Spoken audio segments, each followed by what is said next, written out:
Good morning, my dear Akshans. How are you all? I think you're all staying safe. Shall we proceed to the part 2, microorganisms of class 8, chapter 2? I think you are ready for the class. Shall we move into the class? Yes. So we are going to see about the microorganisms part 2. Before we go into the topic, let us recall some of the concepts through a small quiz. Just 3 questions. Try to answer the questions. I think you are thorough with the concepts. You will be able to answer. Shall we go for the quiz? Yes. Here comes the first question. Name the bacteria present in curd. I'll give you the options. The first option, Lactobacillus. Second option, Rhizobium. And third option, Acetobacter aceti. Can you guess the answer? Yes, you are correct. Lactobacillus is the bacteria which is responsible for the conversion of milk into curd. This name gives a clue. Lacto means milk. Lacto means milk. Bacillus is a rod-shaped bacteria. So the shape of Lactobacillus is rod shape. Shall we proceed to the second question? What makes the wheat dough to rise up? Options. Emission of carbon dioxide by fermentation, high water content in the dough, presence of chemicals. I think you have found out the answer. Emission of carbon dioxide by the process of fermentation is the right answer. Shall we move on to the last question, the third question? We have learned a set of diseases and its causative organisms. Here I have given 2 diseases, typhoid and tuberculosis. So let us see the options.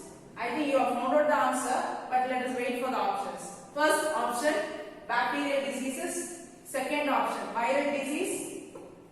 Third option, protozoal disease. So which is the right answer? Yes, absolutely right. Bacterial disease is the right answer for the third question. So in this question, we have seen the different diseases. I think you will be able to recall all the diseases and the causative organs. And then we have seen so many diseases and the causative organisms. I think you will be able to identify the causative organism of the disease. Now it is just the recall of the classification of microbes, that is bacteria, fungi, protozoa and then algae. So in the next slide it says about the examples of each category. Let us see about that. If you take this picture, already I discussed about this bacteria. This bacteria is called Salmonella typhi. This bacteria causes typhoid. It is called Peritrichus bacteria, and this bacteria is Mycobacterium tuberculosis, which causes the tuberculosis. Next example, here there are 3 examples given under fungi. The first one is called bread mold. Already we discussed the scientific name of bread mold in the last class, that is Rhizopus. Correct. So this is penicillin, and the last picture is called Aspergillus. You can see 2 images here.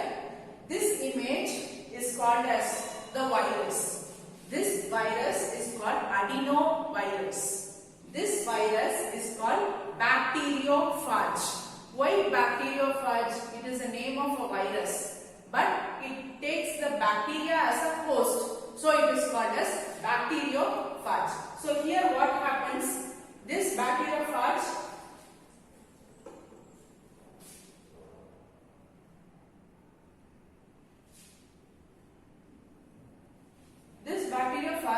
attaches itself to the host with the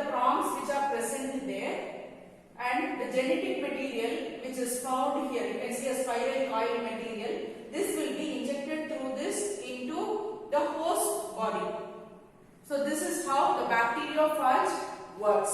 So bacteriophage is a type of a virus.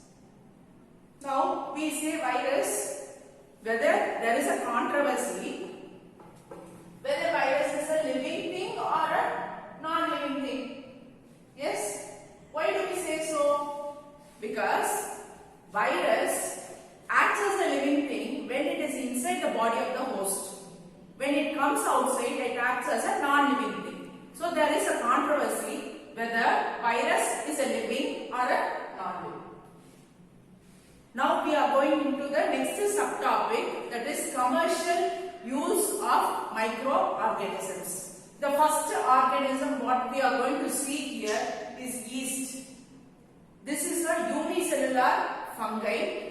The scientific name of yeast is Saccharomyces cerevisiae. So this is the scientific name of yeast. Saccharomyces cerevisiae is the scientific name of yeast. So yeast helps in the production of alcohol and wine in commercially.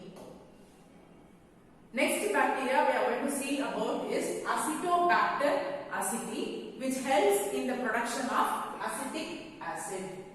Now we are going to see the process of fermentation. For this we are going to perform an activity. Yes. Are you ready for the activity? First I am taking a beaker. It is a 500 ml beaker and I am adding yeast powder to it and some amount of sugar. So in the beaker there is a water, so I am dissolving sugar and the yeast. I am leaving it for 3 to 4 hours. After that, there will be a foul smell coming out from that solution. So this process is called fermentation, where the yeast converts the sugar into alcohol. So that process we call it as fermentation. Now who discovered this fermentation? It is a scientist is called as Louis Pasteur in the year 1857. He discovered the process of fermentation. Now coming to medicinal use of organisms. So how these microbes help in the production of medicines, we will see. So when we are feeling sick, we go to doctor. Correct? So doctor writes a prescription and gives us. In prescription, we can see a list of antibiotics given. So what are these antibiotics? We will see. The medicines which stop or kill the growth of disease-causing organisms, we call it as microbes. Disease-causing microbes will be killed by this antibiotics. The medicine which kill or stop the growth of disease-causing microbe is called as antibiotic. So some examples of antibiotics are streptomycin, erythromycin and tetracycline. Now we will see a small story, I can say a small incident where that is a change where it led to the discovery of penicillin. So what is that story? So that is a story about Alexander Fleming in the year 1929. He started culturing bacteria in a petri dish. This glass container, we call it as a petri dish. He started to culture bacteria, that is disease-causing bacteria is cultured in this petri dish for his experiment. Then, while culturing, he took a short break. He left as such and he just went for a break. After a few days, he came back to the laboratory and he saw this culture medium. At that time, he saw there was a growth of this mold on the bacteria, on the culture. So there was a growth of mold. So in that phase, the bacteria multiplication has stopped. There is no multiplication of bacteria. So this mold has stopped the multiplication of bacteria. So later he started to find out what is this mold. Actually that mold is nothing but Penicillium notatum. The mold name is Penicillium notatum. So he found out that if this organism is present there, So he started to work on this and he created a vaccine called penicillin. So that is how the penicillin injection has come into use. After that, not only antibiotics helps in medicine preparation, and it also helps, they mix the feed with antibiotics and give to the poultry and livestock. Livestock, already I told you, it is domesticated animals, we call it as livestock. And it is also helpful to control plant diseases. Now, what are the precautions we have to follow while taking antibiotics? The first one, taken as per the advice of the doctor. So, doctor should prescribe the medicine, we have to take the medicine. We should not take our own prescription and we should not take the medicine. So, under the prescription of a doctor, we have to take the antibiotics. Second one is complete course. For example, a doctor prescribes the medicine either for 3 days or for 5 days. We have to complete the course for 3 days or 5 days, because what we do is we take the medicine for 3 days. If doctor is giving for 5 days, we take the medicine for 3 days. After 3 days, the disease will be cured. Less symptoms will be there. Automatically, we leave the medicine. So, what will happen?